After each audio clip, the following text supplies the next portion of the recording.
CSS selectors, right? Element class ID, star. We've talked about star. We haven't spent any time on it. Selects everything.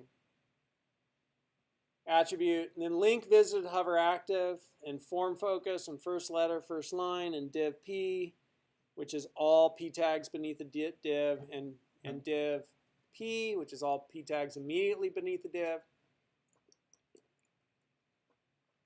Div tilde p, all p tags sibling following a div. Div plus p, all p tags are immediate sibling following a div.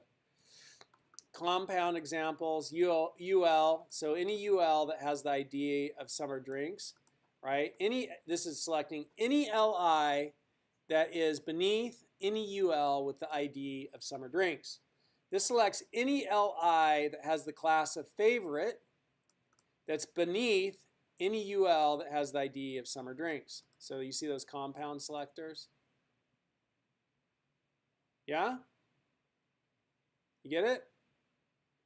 Can you see those? A little bit small.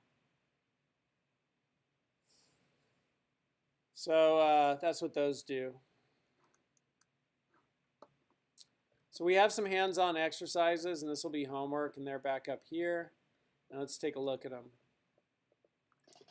Use a generic serif font in an HTML document.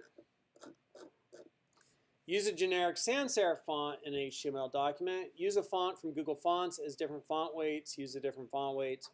Using CSS, transform all of the text of a sentence to uppercase and italic. And I might say of the first sentence, we might change that. Set spacing between characters in a short phrase.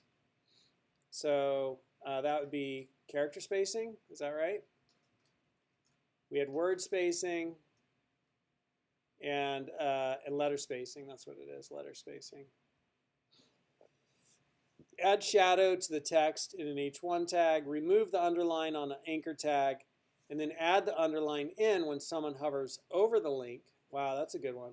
Show text that is no longer relevant by putting a line through it.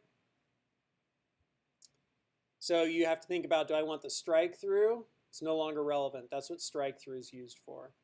Indent the first line of a paragraph. So those are some nice hands-on exercises. So I'm going to grab all these and give them to you for homework. And then we can start working on them right now.